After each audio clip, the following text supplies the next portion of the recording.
The first reading, a reading from the book of Deuteronomy. Moses said to the people, "Your God will raise up for you a prophet like myself, from among yourselves, from your own brothers. To him you must listen. This is what you yourselves asked of the Lord your God at Horeb on the day of the assembly. 'Do not let me hear again,' you said, 'the voice of the Lord my God, nor look any longer on this great fire, or I shall die.' And the Lord said to me, 'All they have spoken is well said. I will raise up a prophet like yourself for them, from their own brothers. I will put my words into his mouth, and he shall tell them all I command him. The man who does not listen to my words that he speaks in my name shall be held answerable to me for it.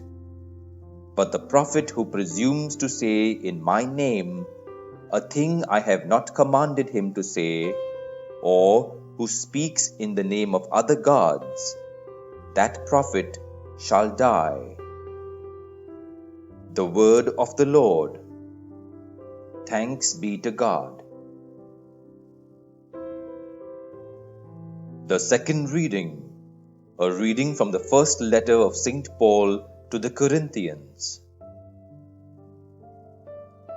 I would like to see you free from all worry. An unmarried man can devote himself to the Lord's affairs. All he need worry about is pleasing the Lord. But a married man has to bother about the world's affairs and devote himself to pleasing his wife. He is torn two ways.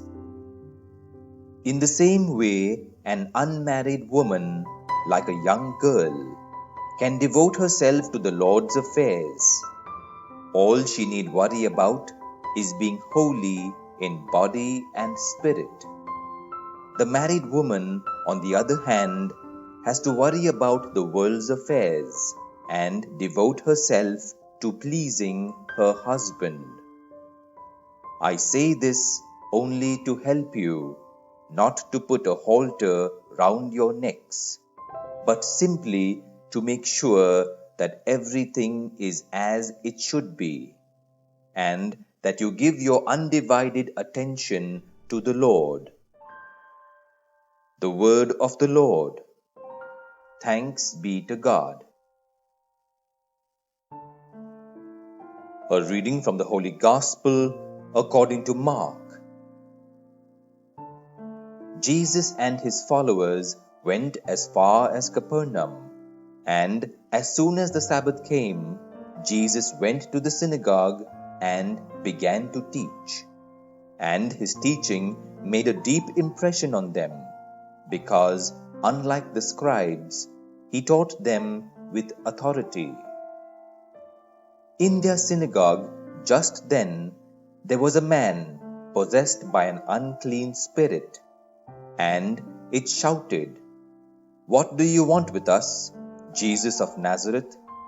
Have you come to destroy us? I know who you are, the Holy One of God." But Jesus said sharply, "Be quiet, come out of him." And the unclean spirit threw the man into convulsions, and with a loud cry went out of him. The people were so astonished that they started asking each other what it all meant. "Here is a teaching that is new," they said, "and with authority behind it. He gives orders even to unclean spirits, and they obey him." And his reputation rapidly spread everywhere through all the surrounding Galilean countryside. The Gospel of the Lord. Praise be to you, O Lord Jesus Christ.